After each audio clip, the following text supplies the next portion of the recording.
So the New Zealanders have port entry for this first race of the day. They get to enter the starting box 10 seconds ahead of their opponents. The pre-start, as ever, a key battleground. Let's check in with Joey Newton for the first time today, an America's Cup veteran, member of Oracle Team USA, here out on the water for us. Joey, what do you think Jimmy Spithill will have taken out of yesterday regarding his approach to the starts particularly? Well, you know, Jimmy was pretty disappointed with his start yesterday in both of those races. So he had a really big debriefing session with our coach, Philippe Presti. I wouldn't expect him to see the same race as yesterday. Oracle have got a different configuration today. The USA team have got their high-speed boards on, where the Kiwis have still got their low-speed boards on. So expect to see a bit of a differential in speed on the reach and across the rest of the course, hoping to the USA to be a little bit more competitive. It's amazing how we're right at this transition zone. One team with the high-speed boards, the other team still with the low-speed boards. It can make for a big difference from time to time, especially on this first reach, as Joey just said. So here we go.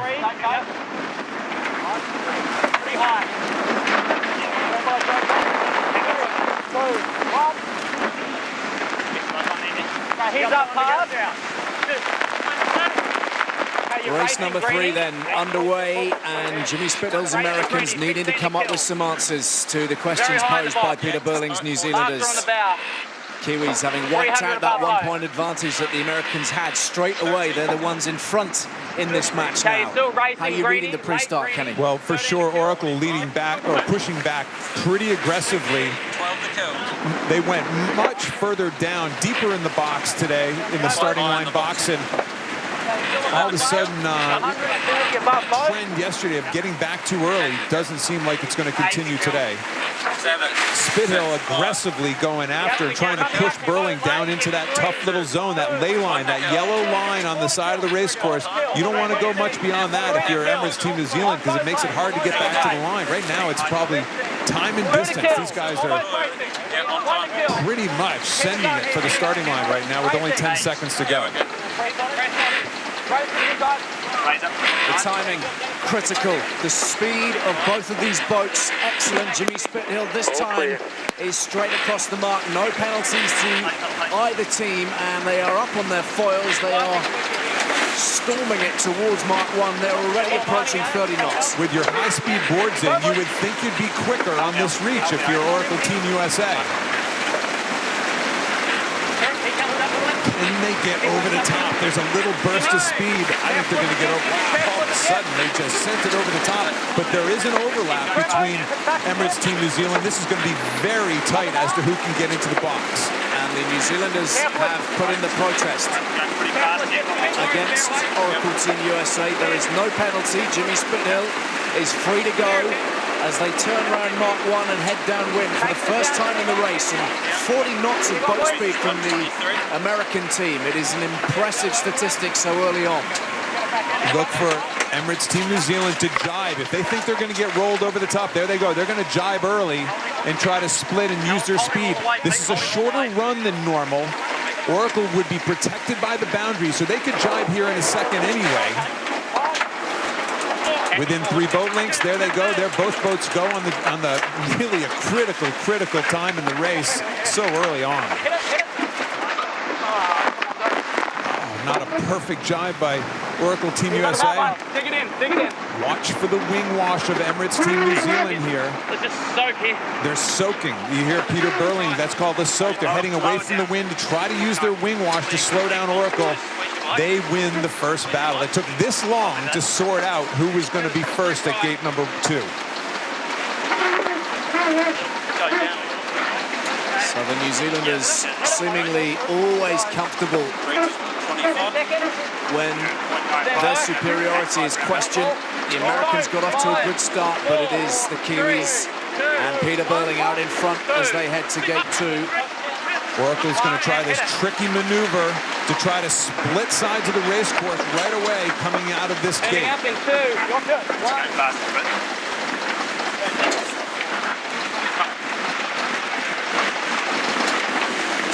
So a split course. Lower down, 0.9, please.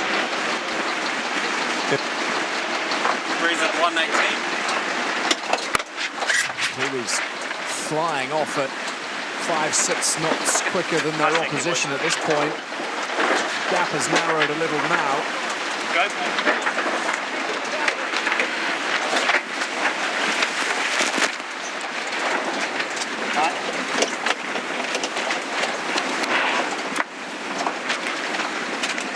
If we go back to this starting sequence, they were still essentially a tie ball game. Oracle jibes, Emirates Team New Zealand jibes.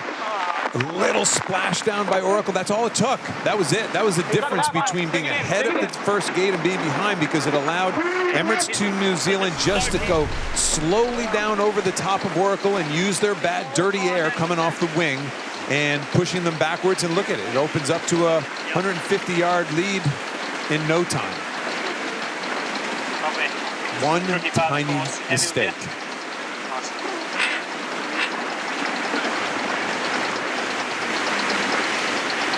Well, the Cyclones are head down and just trying to pump as much energy through the system as they can. Power up the boat. Everything needs to be manipulated by that hydraulic power. 11 to 12 knots of wind speed right now, which you would imagine would be good for Oracle. Oh boy, you look out on the race course and... Tell you what, that wasn't too far away from being pretty disastrous from the Americans. There was a big slip as they switched sides there. Carbon fiber is not very cushioned.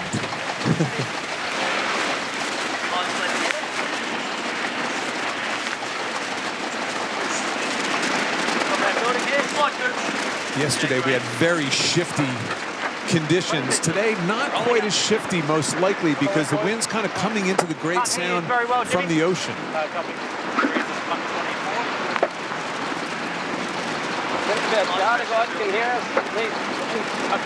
Up on the foils for the entirety of the race, these two. But it is the Kiwis who are flying at the moment. Let's bring in Joey Newton, part of Oracle Team USA. Joey, is history repeating itself out there today? Yeah, seems a little like it, Ali. There was just that one little mistake that Oracle made in that dive that you guys were talking about that sort of cost them the bottom mark. They split the other way, and Kiwis got a nice little shift. And what you're seeing is the lead now. The Kiwis sailing very well, though. They're sort of attacking in the right spots. It's going to be hard to overtake them unless they make a mistake. Technically, Ali, the Kiwis were ahead at that first mark, so I'm going to stick with that as for being that 100% number of never being passed in any race in this entire event so far is really incredible. That's a fast boat. We always say a fast boat's a tactician's best friend, and it's a fast boat. Worth having another look at these foils, because there was a lot of chat about whether the Americans would actually try to tweak their foils and put a different style of tip on to assist their progress today. Yeah, we'll bring Joey back in, but not only did they tweak their foil, they just changed them. They put their heavy air foils in. So Joey, we must be right at that trade-off between high speed and low speed boards for you guys for Oracle Team USA. Yeah, that's right. We're actually we're pretty comfortable into our high speed boards in this much breeze. The Kiwis seem to take their low speed boards up the range a little bit. So their low speed boards are aimed at a slightly higher wind speed. And as we saw in the race yesterday, when it got really light and Oracle gained a lot, that was obviously below their board's threshold. High-speed boards should be a little quicker today for us, but the Kiwis have a pretty nice habit of being able to get their low-speed boards to work, and they're doing a great job with them at the moment. It's a nice habit to find. Oh, boy. Kimmy, gotta go. Got no comms. Here, Tom Slingsby on board, the tactician, saying, Jimmy, we got to go. I think that's because they're close to the ley line for the gate, but I'm not so sure they were. Very interesting. If they're going to actually be able to lay the gate, they tacked well early of the boundary. You wonder if they're going to be able to make it through on just one tack. Again, you want to minimize these maneuvers. It looks like they're close to that left-hand side of the gate. Up here, the left-hand side of the screen, upper left.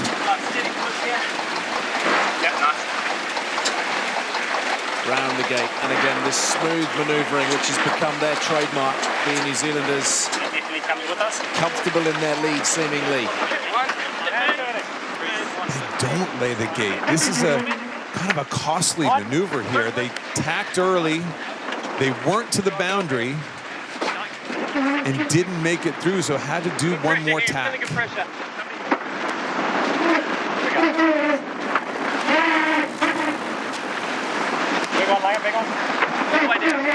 Just a little more instability in the American operation at the moment, though the speed is excellent as they round that gate.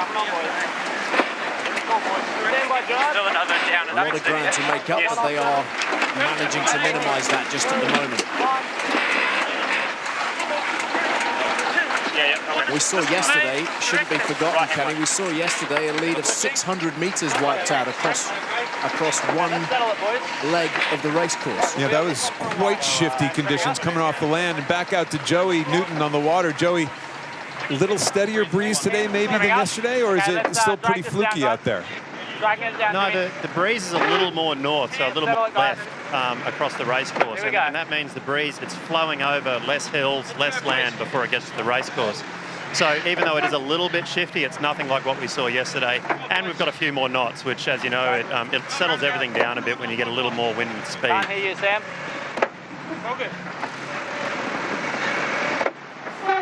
You look at the Kiwi line. The Kiwi line seems to be just a little more what we call open, or they're sailing deeper angles. They're sailing a lower angle possibly than Oracle Team USA, who's up here just trying desperately to do anything to get back into the race. It's a big lead. We've spoken about it a lot, Ken, haven't we? But do we feel now it's about a Kiwi mistake if the Americans are going to claw their way back in from here? The last two legs are short. Well, clearly desperate for a Kiwi mistake right now. The only time they ever make a mistake is right at that bottom gate or coming into the finish line to make things interesting. In the middle of the race course, they appear to be flawless. Holy mackerel. To the left of your screen is our parrot cam, which is sitting on Jimmy Spithill's shoulder. The big one and twist down. Yeah. There we go. Trim. Stable here, there's wide. Go right to, it'll be 1 and 2 go. Catch it down there if you want it. And there's Peter Burley. You're effectively driving the boat now. If you ever want to be on board a foiling 50-foot multi-hull, here's your chance, everybody. Right breeze. Happy just to keep it faster around here and get into a meter a bit more. Copy. That 5 away. For sure, we've heard more chatter out of Glenn Ashby and Blair Tuke as we've entered this final round. I think it's just kind of a positioning of where all the microphones are. All of a sudden, we're just hearing a little more chatter from these guys, but not a lot. Yeah, everything's relative. Yeah, everything's relative, exactly. Anything is good for us at this stage, isn't it? We just want to hear what these guys are thinking, what they're talking about, what their strategy is. So Burley looking calm as ever. Glenn Ashby playing on his Xbox in front, trimming the wing. No winches, all hydraulic from a wing trim standpoint. We'll hope to kind of stick our noses into his cockpit here at some stage. Hey boys, that's 5 seconds here. 3, 2, 1, here we go.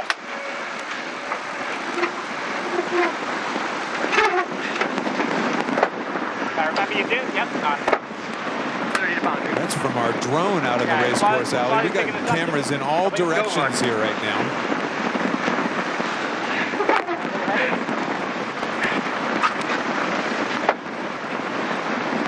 Okay, good move there. There's What do you the like, drone cam.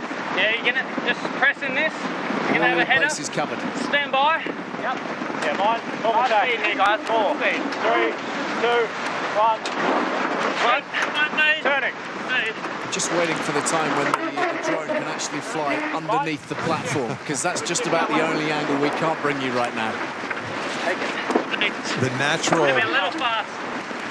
progression going upwind as the boat ahead rounds that bottom gate, starts going upwind. They're going slower, so the lead tends to shrink a little bit as the boats go upwind, and then of course the boat ahead gets that opportunity to take off and use the downwind speed once they get around the top gate. Not the best tack by Emirates Team New Zealand there.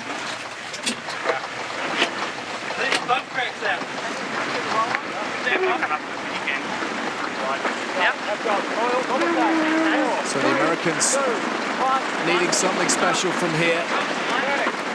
The last two legs of this race are not long ones. They do not have a huge amount of time, but they seem to be making some headway, Ken. The Kiwis actually did a couple extra attacks there just to try to get themselves in the same order. They decided to give up a little bit of their lead in order to just touch base with the Americans. Why would you do that? Well, when it's puffy and shifty out there, it's more of a traditional match race tactics. You know you're going to give up a bit of lead. They had a 500-meter lead there for a bit. You're going to give up a little bit of that lead in order just to go sail in the same water and the same approximate wind pressure, wind speed, and wind direction of your competitor. Look at the angles to those boards. Very, very different. Very different, that kink in the dagger board compared to Oracle Team USA, which have much, much straighter foils. There is no shortage of innovation on this boat, whether it's the wing trim, the foil shapes themselves, the foil movement. You hear that, almost that groaning sound. That's the hydraulics of the wing. Look at that kink, a radical kink. According to Joe, we talked to Joey earlier, there's a maximum depth that the boards are allowed to be at under the boat, and that kink actually allows the board to be right at the maximum draft or maximum depth that the foils can be in the water.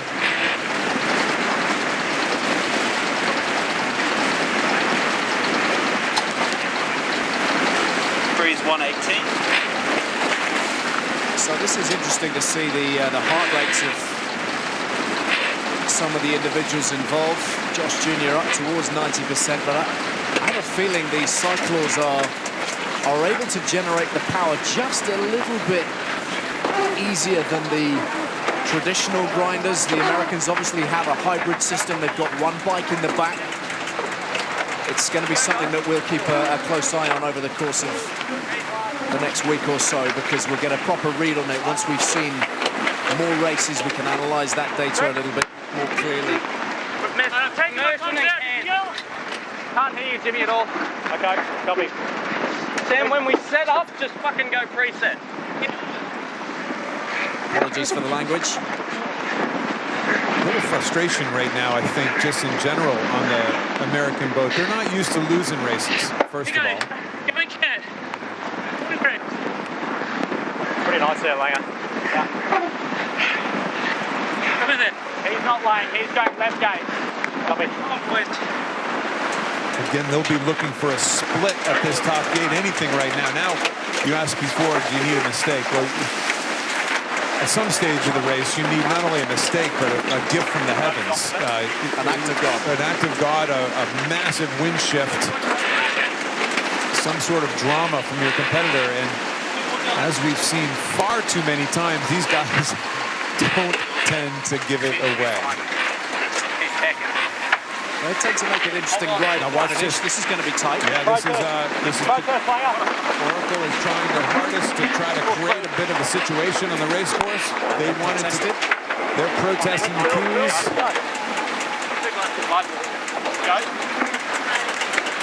You wonder if Oracle tacked into that position to try to create a setup. That's kind of old school tactics as well. No harm, no foul. Umpires thought the Kiwis did everything possible to get out of the way. To be honest, I'm not even sure why they would have pushed the button there. That was it. They were the boat tacking. Probably a degree of desperation at this point. They are so far back, and the Kiwis are heading up to the final mark, and then there will just be the reach to the finish. And the Americans at the moment cannot buy a race win.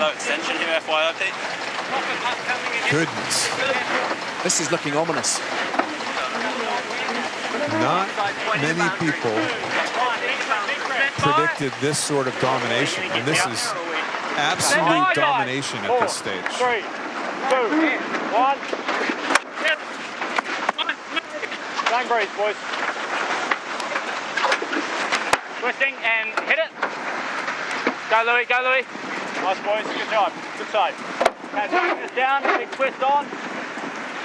Tom Slingsby onto the bike, 700 meters Might as well be in the next country.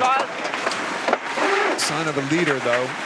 Good job, boys, trying to keep it positive on board, because Lord knows it's pretty easy to get very down when you have this sort of deficit. So this the final mark that the Kiwis have to navigate their way around. They are on the reach now to the finish. It's a pretty long reach today. Yesterday it had that quick little jog, almost a continuation of downwind, of going downwind. Today is very different. They're rounding a mark and they are screaming towards the finish line. People are probably tired of me saying this, but today it's just a pretty solid pitching wedge or so to the finish line.